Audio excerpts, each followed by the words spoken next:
Assalamualaikum warahmatullahi wabarakatuh. Waalaikumsalam warahmatullahi wabarakatuh. Salam seni budaya Indonesia. Horas, Salam.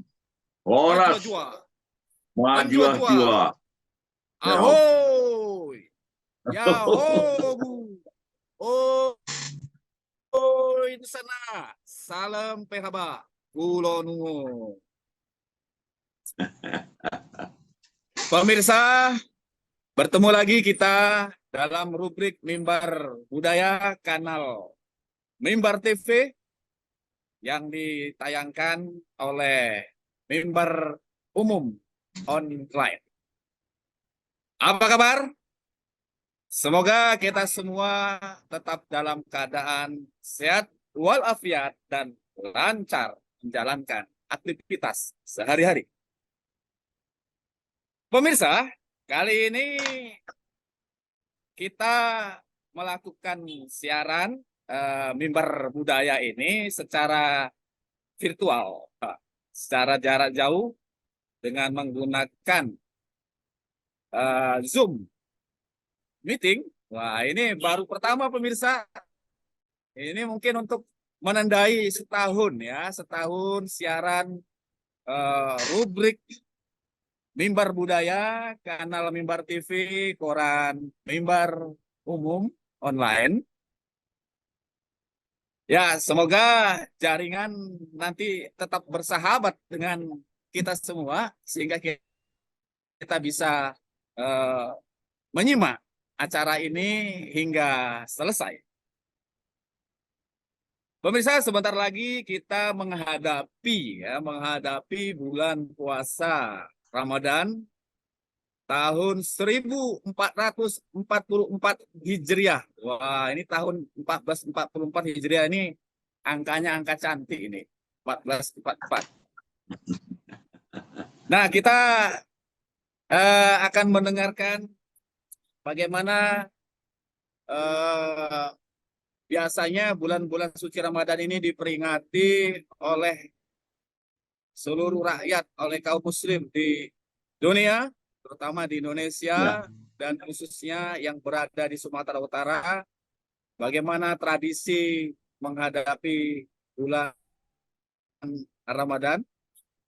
Kali ini kita mengundang Abang Da, saya memanggilnya Abang Da nih, Dr. Ya, ya. Baharudin Aritonang. Assalamualaikum Bang. Waalaikumsalam warahmatullahi wabarakatuh. Iya, Kira-kira jelas apanya? iya, jelas Jelas suaranya Bang. apanya?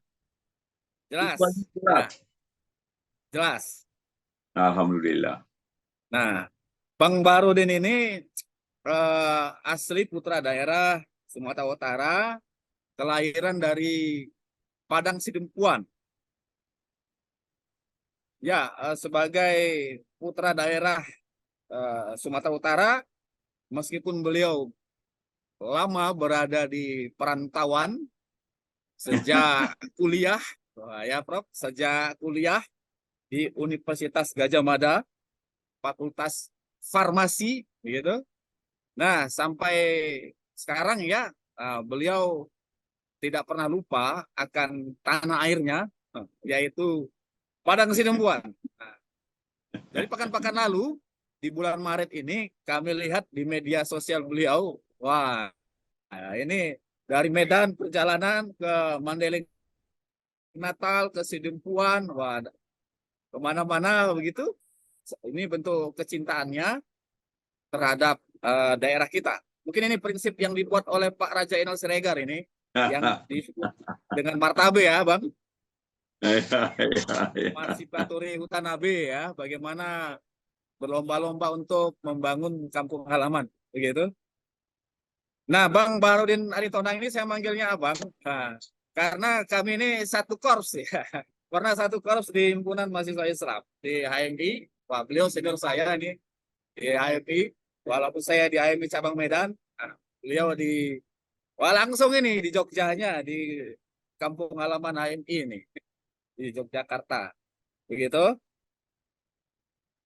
Nah, kemudian saat berada di Medan, beliau memperkenalkan buku barunya, buku terbarunya yaitu buku tentang ikan bata.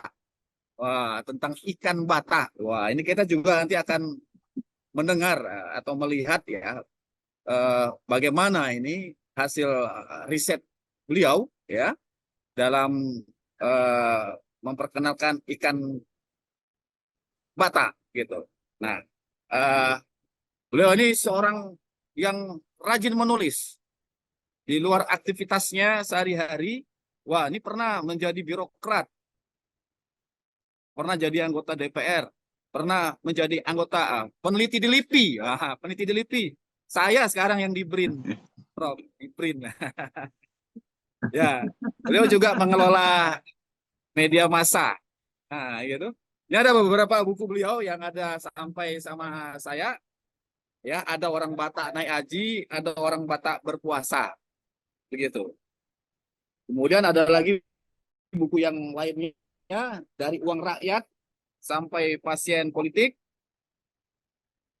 Badan Pemeriksa Keuangan dalam sistem ketatanegaraan. Wah, banyak lagi buku-buku beliau ini orang yang kreatif gitu, produktif. Wah, saya iri nih. Profesor bisa aktif begitu, produktif menulis buku. Nah, baik. Pertama mungkin yang saya tanyakan tentang yang baru saja promosikan lah tentang buku ikan bata. Sejauh mana, Bro, tentang penulisan buku ikan bata ini? Bagaimana latar belakang Bro menulis buku ikan bata? Apakah ikan bata ini hanya ada di Batak atau ada di bumi Indonesia lainnya? Silakan, Bro. Baik. Terima kasih Pak Yuhadisan. Ini saya buat memang judulnya seperti ini supaya sosiologis. Oh iya, Ya, benar. karena ikan Batak ini sebenarnya kalau orang Medan lebih kenal dia ikan jurung, Ikan ikan jurung. jurung. Jadi itu juga sebenarnya. Cuma kalau di Batak disebut ikan Batak. Sebenarnya gitu aja ceritanya. Tapi asal mulanya ini sebenarnya ketika Bapak baca tentang orang Batak berpuasa, ya Ya, keanekaragaman hayati itu sudah saya paparkan satu-satu di ya. sana, tapi tidak mendalam. Nah, cara lain adalah sebenarnya ikan Batak atau ikan jurung, atau di kampung saya Tapanuli Selatan lebih dikenal sebagai ikan merah. Ya, Ini ikan merah. sebenarnya bukan ikan baru. Ini Hmm. 1872 William Iskander sudah menuliskannya dalam satu bait puisinya. Mololang ka awan jala dapat tahu dua mera sada mai ugadis mai sada ansoalong diho panabusisira. Nah, nasihatnya kepada anaknya bahwa pesannya kalau dia pergi menjala ikan dapat dua ikan, satu dijual untuk biaya hidup anaknya. Kira-kira begitu sebenarnya. Tapi makanya sebenarnya ikan ini sejak kecil saya sudah akrab.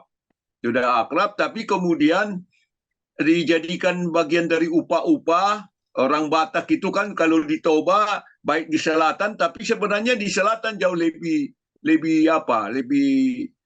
atau mungkin karena saya orang lebih besar di selatan, lebih memahami saya sebagian ketika melamar kemudian dibawa oleh kontingen ikan ini tapi dijadikan bersusun-susun. Jadi dekesimululul namanya. Jadi tidak heran kalau di Danau Toba ada lagi kapal motor penyeberangan namanya ikan Batak. Karena memang cuma secara ilmiah memang tidak banyak diteliti.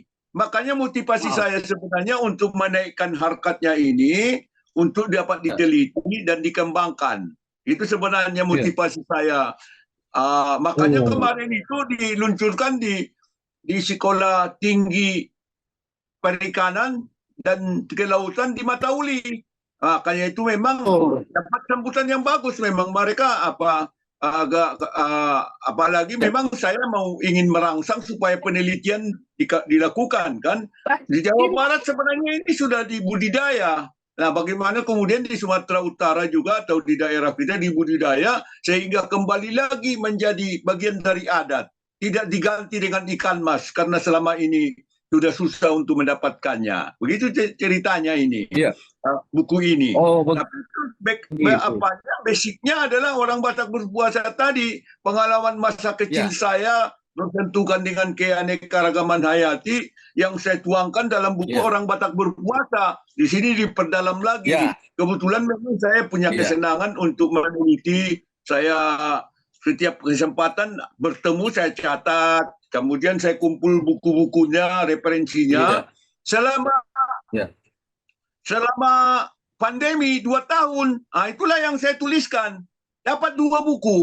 Ini Oh, nanti salah satu lagi bukunya lagi Durian Si Raja Buah.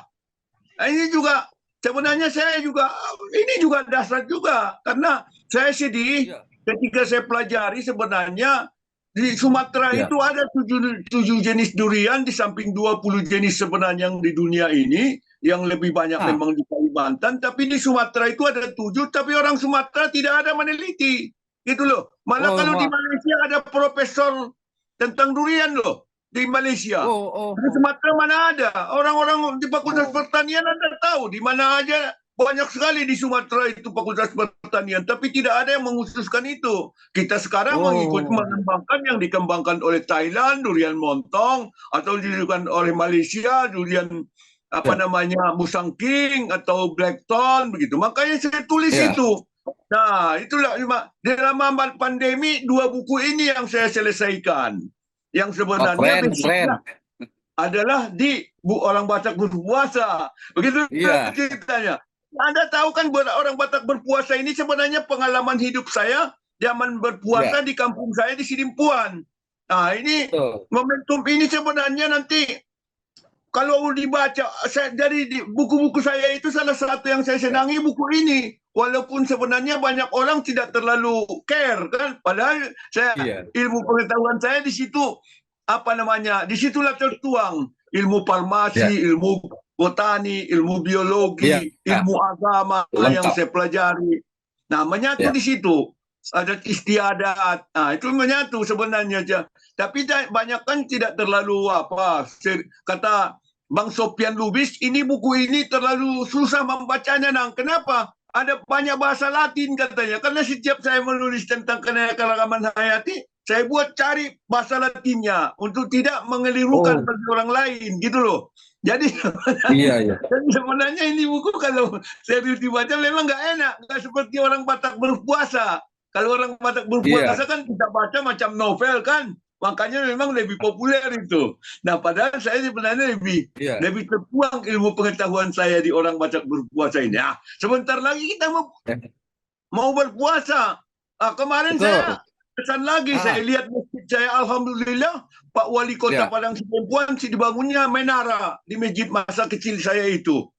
Ya, Oh, itulah saya selama bulan puasa nanti menghabiskan waktu malam, ya, tarwih, kemudian apa ya, tadarus. Nah, di masjid itu, masjid kecil di pinggir sungai gitu loh. Jadi ya. memang judulnya orang Batak berpuasa, tapi sebenarnya pengalaman berpuasa di Padang Sidempuan. Yang nanti menjelang berbuka kita beradu lari ke masjid dan beradu naik ke atas. Siapa yang duluan membunyikan kentongan, tandanya berbuka kan begitu. Nah, makanya memang pengalaman basicnya itu adalah sebenarnya. Dan di sini juga banyak yang belum saya kembangkan lagi Ya, yang barangkali macam pengembangan dari buku ini nanti. Misalnya ikan ya. sidat, kemudian Oh, apalagi rotan yang sudah mulai menghilang. Yang di sini ya. saya uraikan, bulan puasa ini nanti keluar itu pakat, pucuk rotan. Itu banyak nanti keluar bulan Pucuk rotan. puasa kan. Ya. Dan segala macam aneka raman hayati. Nah, Nah, yang saya dari tulis lagi sebenarnya, tapi belum saya bukukan belum clear selama pandemi saya tulis itu misalnya tebu telur tebu terubuk, coba itu kan ikan di kampung kita kan populer terubuk banget.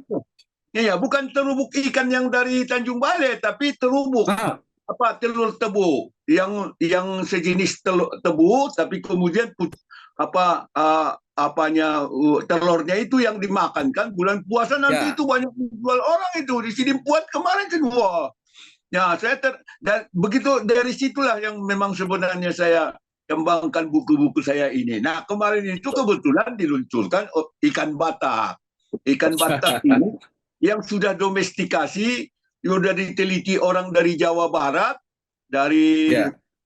kelompok ahli-ahli dari Bogor yang memang pusat penelitian ilmu dan kemudian ketemu rumusnya Torsoro.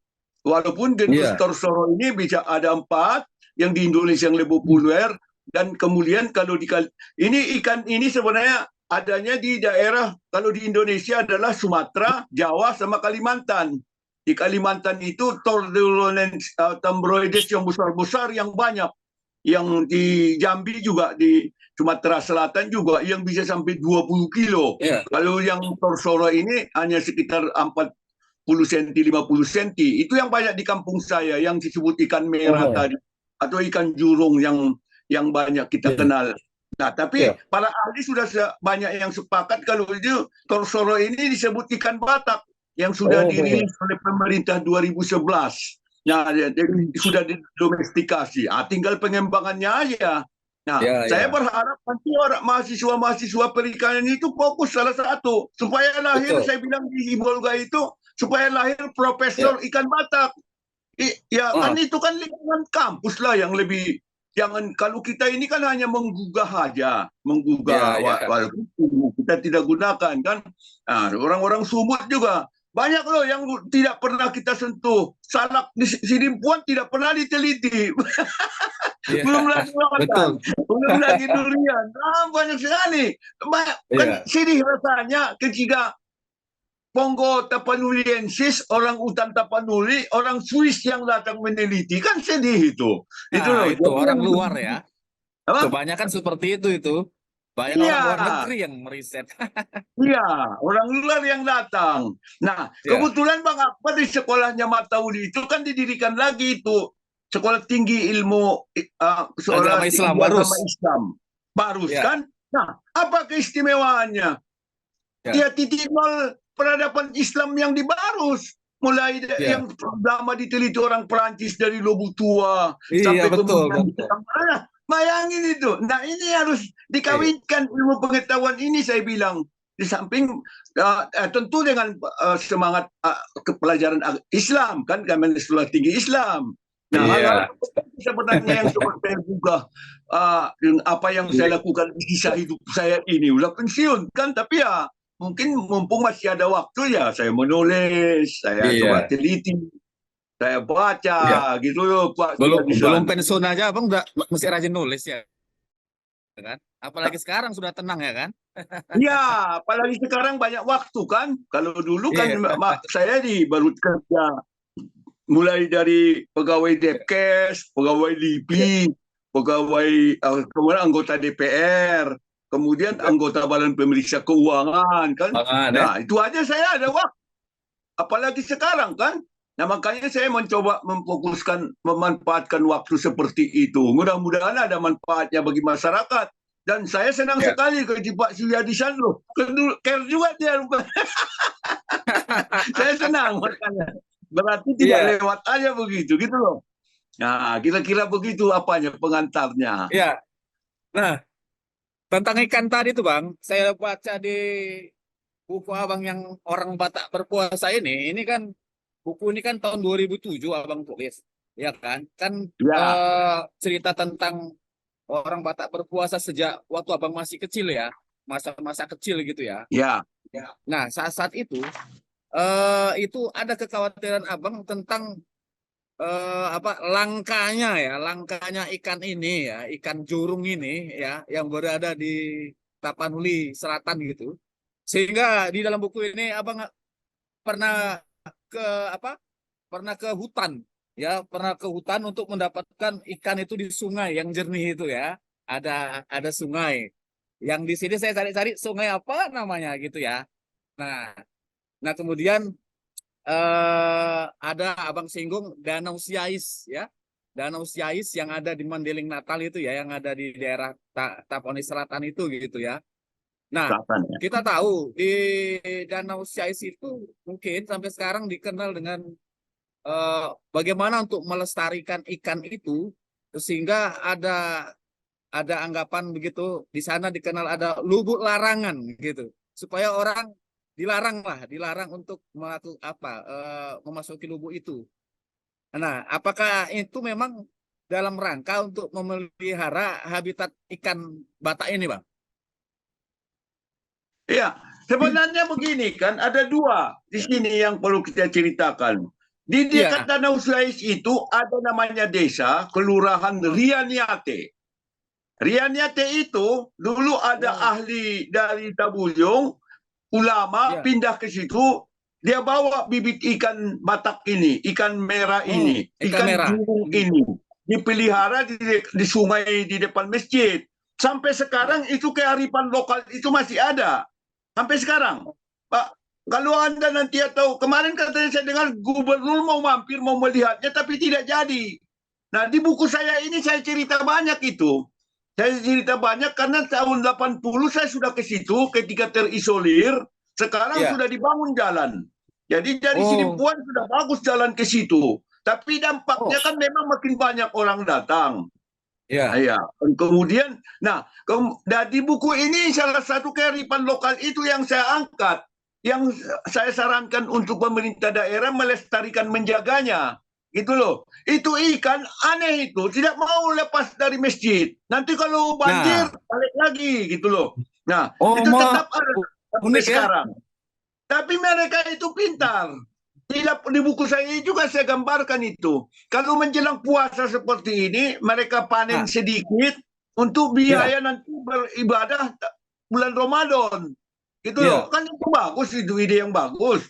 Nah, iya, kalau itu dikelola baik, katakanlah badan usaha milik desa, atau pokoknya diorganisirlah.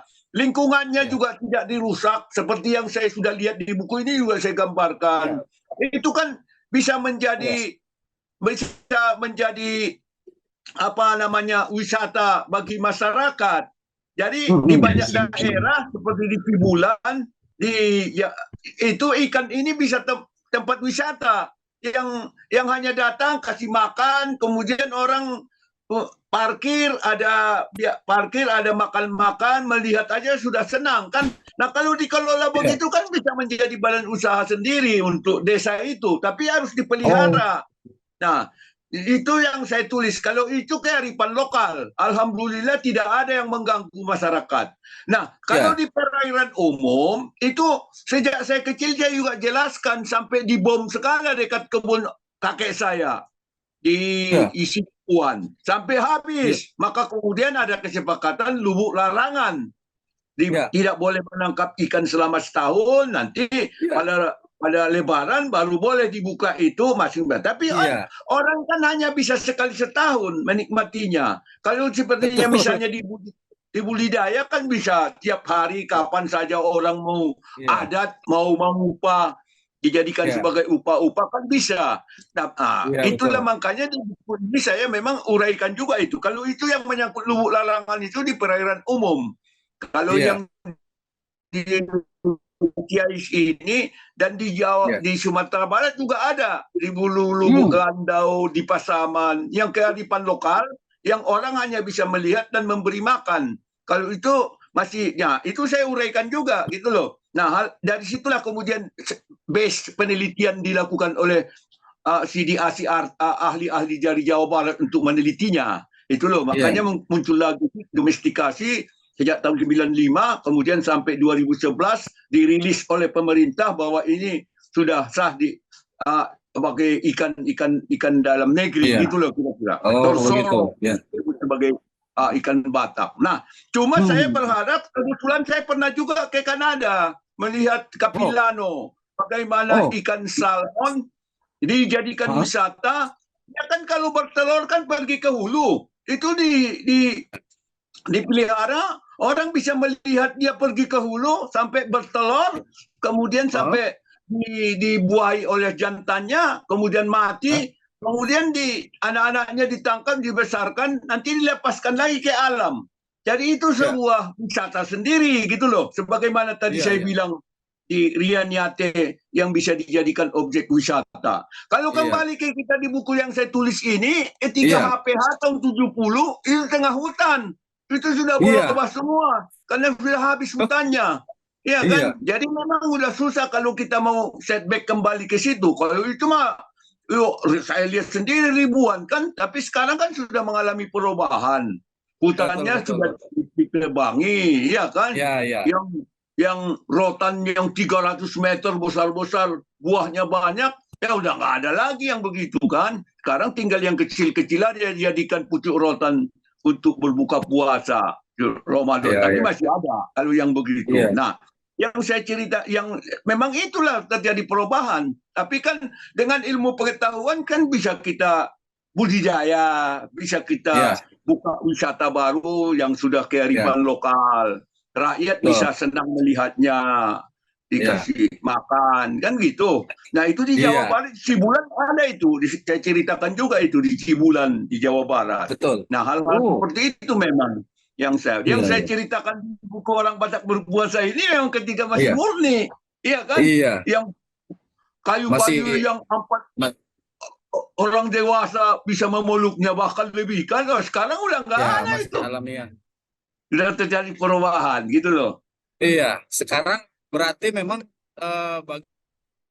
bagaimana ya dari buku abang itu bisa kembali lah membudidayakan ikan Ya, bata itu. Cocok kali lah abang buat peluncuran ya, bukunya, diskusi bukunya di Sekolah Tinggi Kelautan dan Perikanan ya, supaya mereka bisa ya, mencari ya. terobosan, mencari bibit ya, bagaimana membudidayakan ikan bata ini begitu. Yang Iya, namanya unik dan ya, ikan bata sebenarnya gitu. sebenarnya caranya juga saya ketahui membudidayakannya cara bagaimana kawin suntik. Sebenarnya teknologinya sudah lama kan, sudah bisa diterapkan. Mungkin juga orang bisa nonton di YouTube sepotong-sepotong, tapi kan ini kan dalam bentuk buku kan satu rangkaian dia, sosiologinya, cerita sejarahnya, kemudian tentang budidayanya itu satu bagian, Betul. kemudian Ya. ekonominya. Kalau kita nonton di media sosial kan cuma sepotong-sepotong. Nah, ini sudah jadi buku menyatu dan penulisnya jelas, bisa dipertanggungjawabkan. Orang bisa komplain. Ya, Itu kehebatan buku kan. Daripada kita betul, betul. menonton YouTube misalnya yang kadang-kadang tidak bisa dipertanggungjawabkan karena hoax, kan itu bedanya. Makanya saya tetap berusaha membukukan. Ya, Memang biayanya memang mahal sekali karena dicetak terbatas, harganya mahal, biaya cetaknya ya berkali lipat. Maka memang susah saya kalau diminta lagi bagi-bagi. Banyak yang saya iya, bilang, ya seperti sekolah itu, you beli dong. Aku bilang, mau mereka, karena ini ilmu kan. Nah, kalau buku lama ini bisa sekali cetak 2.000. Kalau itu ya, paling dikit-dikit aja sesuai kebutuhan. Itu loh Pak Suyadisan. Makanya ya. maklum kalau misalnya buku durian itu bisa ditemukan di Ucok Durian kok saya titip. Oh Titip ya, cok, saya bilang. Tadi 10, mantap tapi itu. harganya memang mahal. 75.000 Ya, per buku. wah, Tapi siapa yang menganggap itu ilmu pengetahuan kan bagi dia kan tidaklah ada nilai benar. 75.000. Ya, Sebuah durian mungkin nggak nyampe kan. Kalau yang menganggap ya, buku itu penting. Nah ini yang makanya tradisi itu yang masih coba pelihara. ya. Buku abang memang unik-unik ya, unik-unik orang Batak berpuasa seperti ini, misalnya orang Batak Aneh Aji, sehingga KPG ya, Kompas ya, grup Ya, Gramedia ini perpustakaan tertarik lah populer Gramedia. Ya, menerbitkan ini ya. Nah, dari kalau buku kalau kalau buku yang baru ini ya. Raja Gelapindo yang menerbitkan. Nah, Raja Raja Grapindo, Gelapindo. Raja Wali grup itu ya. Iya, Raja Wali Group ya. Kalau yang Ya, keren buku-buku juga yang itu.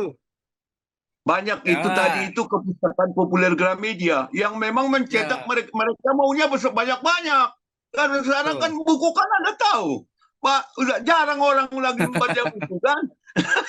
Kecuali yang berkepentingan kan, yang merasa Ya, perlu kan. Iya. ya, saya suka itu di Raja Grapindo itu emang khusus antropologis. Kemudian Iya, tentang iya. antropologi dan sosiologi itu. Iya, Ya. iya.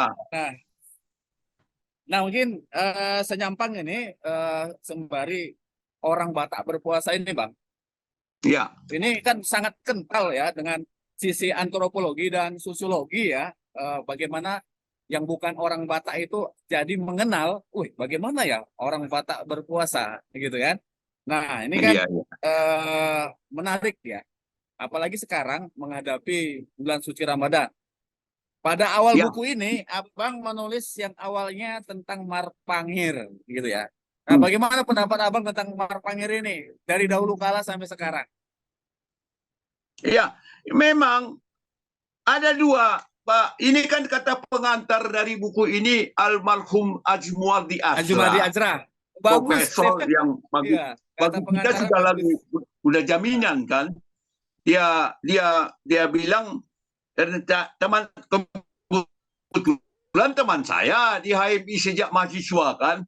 Nah, betul. dia dulu di UIN, saya di UGM. Kalau dulu dia Ya. bilang, saya salut lihat kau nang orang farmasi mau menulis, kata dia. Kalau sekarang saya balik ketika dia tampil, wah saya salut sama Anda, aku bilang. Dokter dapat share dari Inggris masih mau menulis rutin. Iya. Dan dia memang orang pintar. Nah, jadi orang Batak berpuasa ini memang antropologis memang banyak kan, dan memang juga mungkin di sini juga nanti akan jadi banyak orang yang memperdebatkan. Katakanlah kalau Ya. saya sejak kecil itu 23 rakaat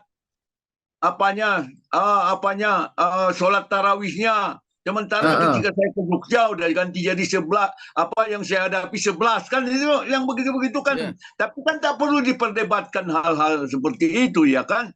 Nah, Ya. kemudian sama juga dengan Marpangir ini, ternyata juga kan tidak hanya di kampung saya. Itu kan Ya. pengertiannya membersihkan diri memasuki bulan suci kan. Memang Hmm. digambarkan dalam bentuk mandi, ya kan, berkeramas, katakanlah begitu, dengan Oh. bahan-bahan kan, dengan kelapa, minyak, dengan apa, jeruk purut, dengan pandan kan begitu. Sesungguhnya bukan hanya di Batak kan, sebenarnya di Bali Mau di Sumatera Barat kan juga ada, atau Oh. padusan di Jawa juga kan ada hal seperti itu. Nah, Ya. dan saya pikir beragama seperti itu amat nikmat. Kenapa? Menyatu dengan budaya seperti apa yang dimasyarakatkan Pak Suyadi ini kan. Dan Ya. tidak perlu, ya itu kan nikmat itu. Ya. Religi tapi ada budayanya gitu loh. Nah, biasanya itu berpanggil itu sehari sebelum memasuki Ramadan. Orang Ada. rame-rame pergi ke sungai bawa peralatan. Apa ada sekarang? Wallahu alam. Itu kan masa kecil saya. Tapi saya dengar masih ada sekelompok orang masih tetap melakukan itu, pergi ke sungai yang bersih, bawa Ya. peralatan pangir, kemudian masih Ya. berpangir. Mungkin Ya. ada yang menggabungnya dengan sampo kan, ya Betul. sah-sah aja lah. Tapi bahwa kebiasaan itu masih berlaku di Jawa, Sumatera Barat juga masih, di Jawa Padusan juga masih. Sebagaimana Ya. bahkan sebelumnya ziarah kubur, ya kan? Ada yang melakukan itu, bahkan saya sudah melakukan itu ketika pulang kemarin, ziarah dulu ke makam orang tua menjelang puasa kan begitu. Nah, hal-hal seperti itu baru kemudian nanti ya lainnya itu baru kemudian ya hal yang lumrah, yang ya lumrah sih sebenarnya seperti yang saya katakan tadi. Ada kemudian ada yang membangunkan jam 3 dini hari sebelum sahur Sahur ya. kan begitu. Iya, kemudian bulan puasa ke masjid, ketika sudah sahur ke masjid untuk jamaah subuh dan seterusnya kan. Nah, atau tadi juga saya sudah pesan sama teman-teman di lapangan tenis. Tenis kita tetap bulan Ramadan nanti tidak berhenti, cuma diganti sore kan begitu. Ya. Pas selesai tenis nanti kita buka puasa di sini, saya bilang. Jadi Iya. hal-hal seperti itu kan nikmat sebenarnya, bekerja Iya. aktivitas sehari-hari tapi kemudian Iya. religi tetap kita jalankan, justru bagi saya Iya. dorongan sebenarnya. Nah, Iya. kegiatan-kegiatan lain sama. Kemarin saya ketemu Pak Wali Kota yang membangun menara di masjid kami di Lombang itu ya. Kemudian Hmm. dia bangun menaranya, saya bilang, wah di buku saya ini juga saya cerita kalau ada apa dulu waktu kecil kita pakai sirine berbuka puasa. Oh ada bang, sekarang masih ada itu. Alhamdulillah kau bilang. Nah termasuk juga mungkin membangun pasar apa namanya untuk menjual bukaan. Itu kan Pasar sebuah tumpah, pasar musiman ya. sendiri itu kan. Dan itu keluarlah makanan-makanan yang berbudaya tadi ya dia menyangkut kebudayaan tadi kan yang baru keluar di zaman bulan puasa, pakat, pucuk rotan, holat dari Ya. makanan dari Padang Lawas. Kemudian bukaan yang kalau lupis sih mungkin tiap hari sudah kita temukan kan. Kadang-kadang kan ada juga kue yang hanya bulan puasa keluar, kue bongkok misalnya dan semacamnya Oke. dan semacamnya. Oh, Yang itu kan memberikan ke ekonomi puasa itu kan tetap berjalan, tapi juga memberi ya. kenikmatan bagi masyarakat yang menjalankan ibadah itu. Kira-kira saya yakin tuh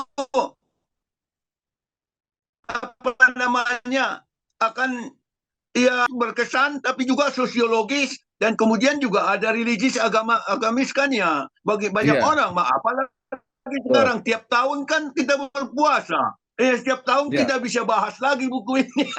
iya, Nah, kalau si Andre Muller, dia bukunya berpuasa di Jawa. Ya kan iya. bukan orang Jawa berpuasa kan berpuasa di Jawa, tapi disertasi Betul. dia itu juga antropologis kan. Cuma dia sekarang Iya. balik ke Eropa kan, tapi dicetak ulang kemarin saya lihat bukunya berpuasa di Oh, Jawa yang menurut Pak iya. yang pengantarnya Pak Ajmuardi Azra itu dibandingkannya itu Iya, buku itu kan. dibandingkan. Ya, tapi memang Andre, kan kalau ini kan saya rasakan sendiri, saya lalui, kemudian makanya Gus Dur juga kasih pengantar, kasih betul. komentar buku ini. Ah, iya. Gus Dur juga kasih di Ya, Gus samping Dur. Pak Azmuati. Begitu sebenarnya apanya. Tapi ya kalau yang lainnya mungkin nanti kalau Anda pancing mungkin keluar lagi ceritanya. Nah, Iya. saat menulis ini kan, saat membaca buku Abang ini, jadi seolah-olah eh, saya sudah memasuki bulan bulan suci Ramadan gitu ya. Wah, ini udah. Karena dari awal ini diatur sedemikian rupa, dari mulai tradisi menyambut Ramadan. Bagi Abang, menurut Abang di sini kan biasanya di kampung sana bulan puasa itu kan sebulan, tetapi bisa berjalan 3 bulan gitu kan itu persiapan-persiapannya begitu. Persiapannya ada di bulan Ruwa, di bulan Sa'ban itu ya kan, sampai bulan Ramadan gitu ya. Soalnya memang dengan membaca ini saya berada di sekitaran di kampung Sidempuan itu bagaimana menyambut tradisi Ramadan dan melaksanakan bulan Ramadan. Nah, ketika Abang menulis buku ini, apakah dalam bulan Ramadan, Bang?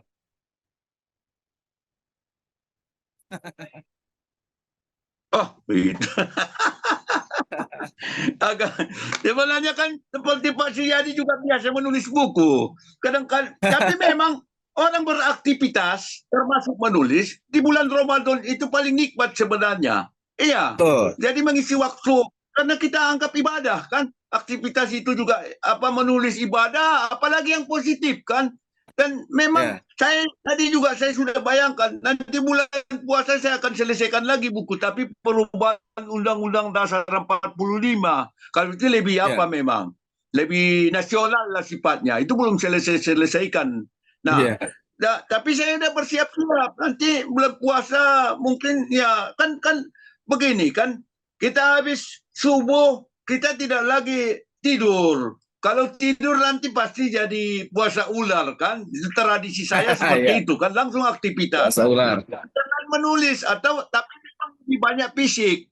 Nanti baru siang atau sesudah tarwih baru menulis menunggu jam 3 dini hari itu sebenarnya banyak waktu lowong. Kalau kemarin juga saya akan diminta LK2 HMI Madinah mengisi Ya, betul. materi perkaderan kan. Nah, Ya, kemudian ada satu pertanyaan yang salah satu peserta yang menarik, yang bagi saya ya, sederhana, tapi itu bagi mereka amat bermanfaat. Abang begitu ya. sibuknya anggota DPR, anggota BPK, kok bisa menulis buku? Ya kan begitu. Iya, Nah, hebatnya saya memang sudah terbiasa sejak anak HMI dulu di mahasiswa. Saya iya, farmasi. Farmasi itu tidak seperti Anda di sekolah agama atau sekolah ilmu sosial. Farmasi itu sama dengan kedokteran yang penuh dengan praktikum tiap hari. Tapi insya Allah dengan kesibukan bisa bagi waktu. Di situ kita perlu atur waktu. iya, Sampai hari ini saya ada kebiasaan. Anda boleh lihat itu di agenda saya. Kegiatan harian. Jam segini saya melakukan ini. Jam segini melakukan ini. Maka disiplin itu saya terbiasa. Gitu loh. Nah, minggu ini saya melakukan ini. Minggu ini saya melakukan ini. Sampai sekarang itu masih berlaku. Dan insya Allah itulah yang saya praktekkan, makanya bisa saya lakukan. Ya aktif di iya. Senat Mahasiswa, di Intra, di HMI, membaca, menulis. Bahkan saya waktu mahasiswa masih jadi asisten dosen, masih Oh, apa namanya koresponden majalah Medika yang dibayar iya, alhamdulillah lumayan untuk hidup saya, aku bilang. Nah, tapi dengan disiplin membagi waktu, time budgeting, mengorganisir, itu semua bisa lewat selesai. Kuliah saya selesai, aku bilang. Sampai iya, farmasi, sampai sarjana farmasi, sampai iya, apoteker. Kemudian saya ambil S2 hukum di Jakarta. Kalau itu saya sambil bekerja sama dokter hukum, aku bilang.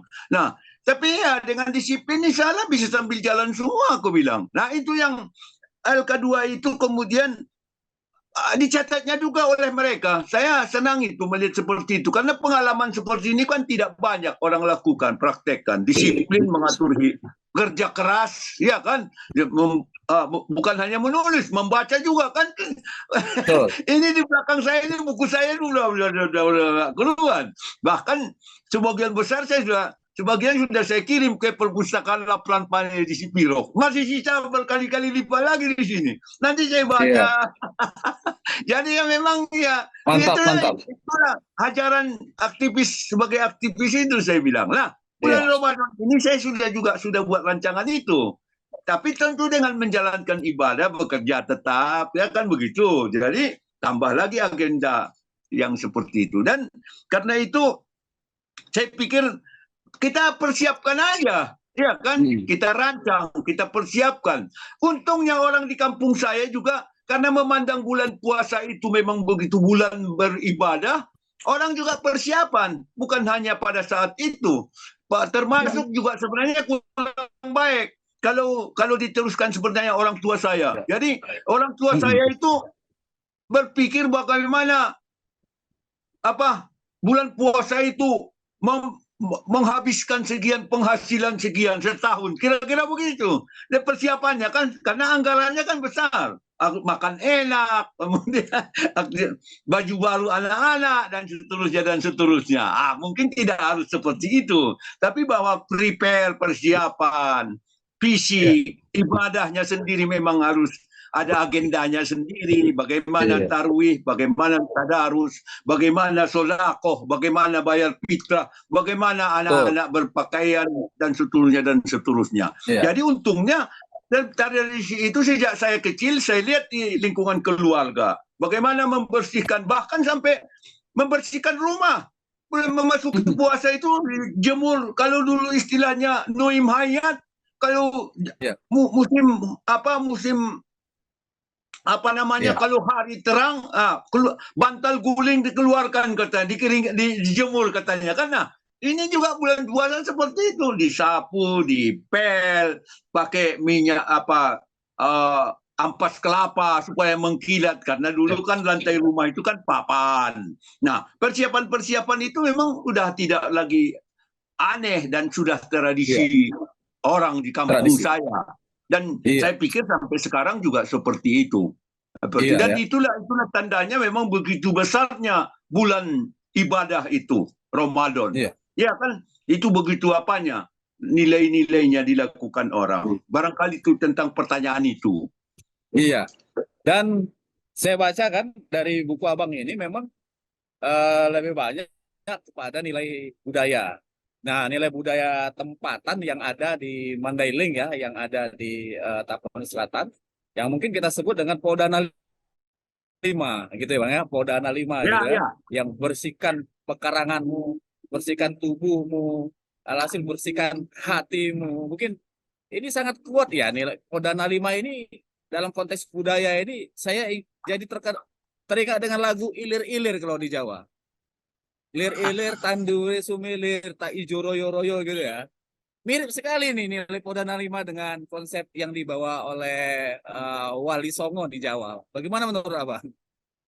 Iya, memang. Tapi eh, kadang-kadang kan sesudah kita banyak merantau, bawa banyak yang dilihat, masih ada aja kurangnya. Itu memang ajaran Kodana 5. Jadi apa namanya, pesan yang 5 ya kan memberikan ajaran seperti itu. Tapi masih banyak orang yang tidak bisa mempraktekkannya. Misalnya membersihkan halaman. Masih banyak orang suka membuang sampah sembarangan. Bahkan sungai itu dianggap tempat buang sampah gitu loh. Padahal kita kan kalau pendidikan maju, ya itu sudah makin berubah. Saya alhamdulillah dengan pendidikan seperti itu, di samping memang ajaran ayat yang mengatakan bahwa kebersihan itu setengah dari iman, begitu kan? Iman ya. Ya, hadis ya. Nah, saya itu selalu saya terapkan. Sampah itu kalau di jalan saya kantongi. Nanti kalau ketemu tempat sampah baru saya buang gitu loh.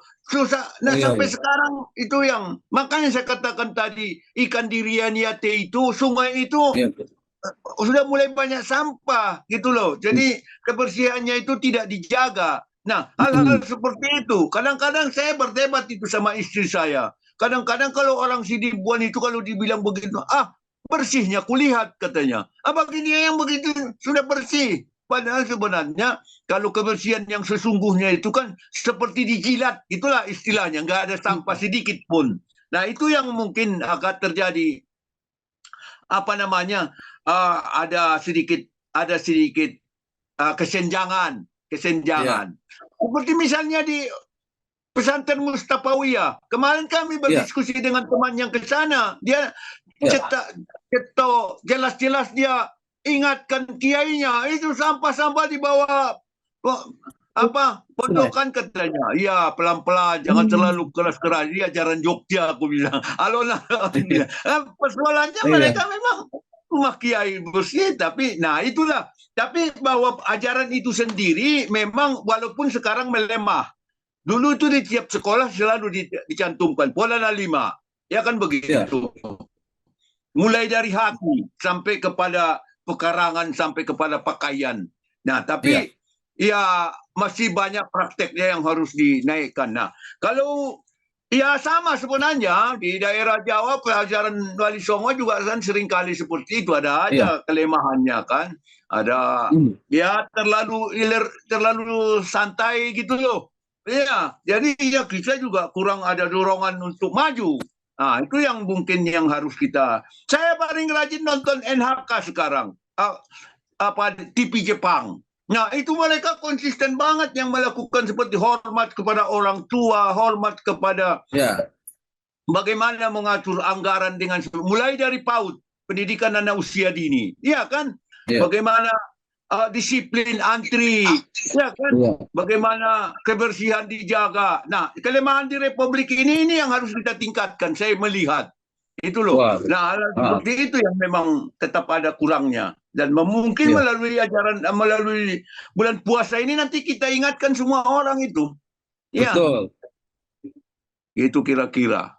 Iya, memang semangat nilai Koda 5 itu filosofi orang Mandailing tidak hanya untuk di daerahnya saja, tetapi dimanapun dia berada gitu ya Bang ya. Iya dong.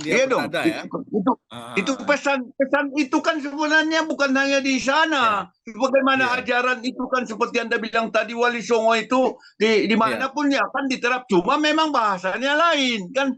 Kalau kebersihan Kodana 5 kan kebersihan. Bersihkan hatimu, bersihkan halamanmu, bersihkan rumahmu, bersihkan pakaianmu. Bersihkan pakaianmu, bersihkan hatimu.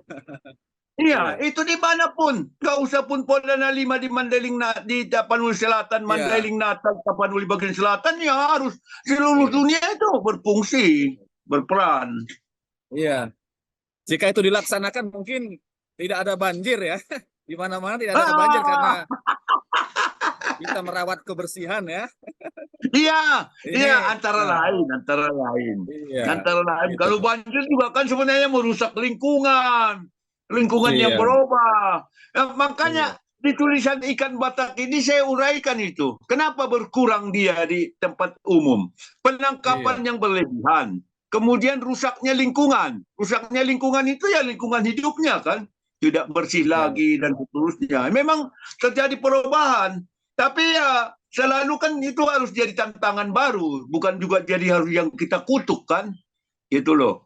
Itu memang ya terjadi perubahan. Apa seperti sekarang kan iklim yang berubah-ubah. Ini kan lingkungan dunia ini udah terjadi apa namanya global warming. Ya itu kan global sudah warming, tema ya, dunia. pemanasan Iya kan? global ya. Iya, macam iklim berubah-ubah kan. Jadi memang ilmu pengetahuan lah yang memberi ajaran sama kita untuk memahami itu. Untuk Iya, bisa mengambil oper atau menanggulangi. Nah, apalagi kita anak-anak yang sekolahan kan begitu. Nah, itu iya, yang harus kita kembangkan terus-menerus. iya. Baik Bang, mungkin itulah pembicaraan kita kali ini ya. Baik. Kebetulan koran kita kan mimbar umum ini dulu dikenal sebagai korannya orang Mandeling gitu ya. Nah, bagaimana pendapat Abang tentang Sebenarnya mimbar umum ini? koran koran disenangi banyak orang sebenarnya bukan hanya Mandeling kan sebenarnya, tapi orang sana memang karena religinya Iya, saya sejak kecil kan baca mimbar umum, baca yang lain-lain juga, tapi yang iya, paling banyak yang mimbar umum ke kampung iya, saya di Tapanuli iya, Selatan ya. iya. Itulah.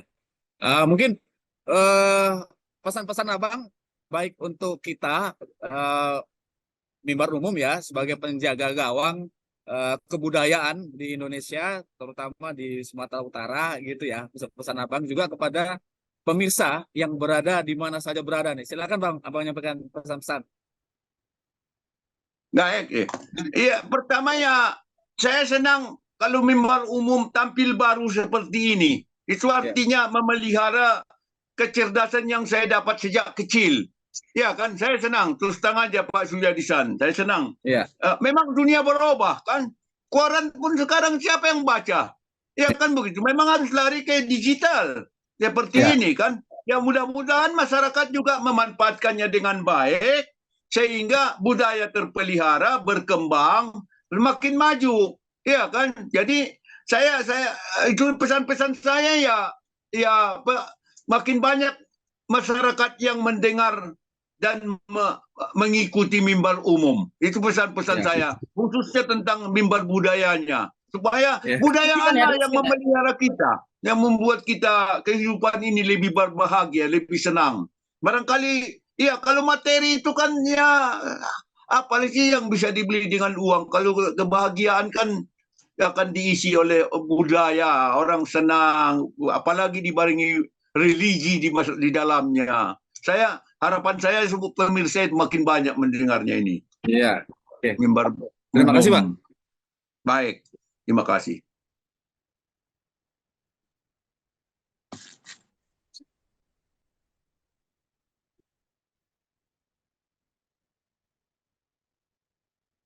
Pemirsa, demikian tadi perbincangan kami dengan tokoh masyarakat Mandailing yang berada di perantauan di Tanah Jawa, yaitu Bapak Dr.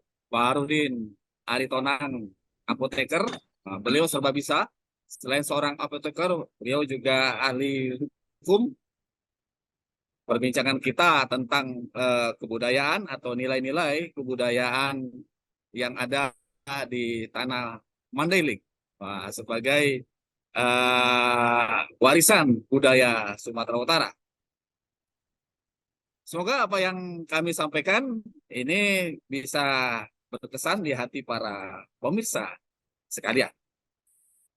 Demikian kerabat kerja Mimbar Budaya, Mimbar TV, Koran Mimbar Umum, pemimpin umum Muhammad Hasbi Al-Fauds Lubis, penanggung jawab Bapak Jalaluddin, pemimpin redaksi Bapak Ngatirin, teknisi Jaim Jaki Sanjaya dan Rizky, Dan saya sendiri selaku pembawa acara, Suyadi San, mengucapkan terima kasih kepada Abangda Baharudin Aditonan.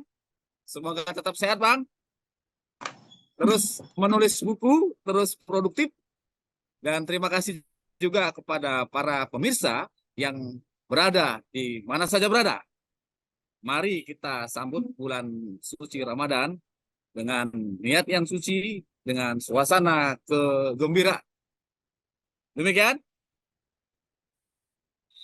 Salam seni budaya Indonesia. Oras. Majua-jua. Enjua-jua. Yahobu. Ahoy. Oi di sana. Salam PHB. Kulo nuwun. Assalamualaikum warahmatullahi wabarakatuh.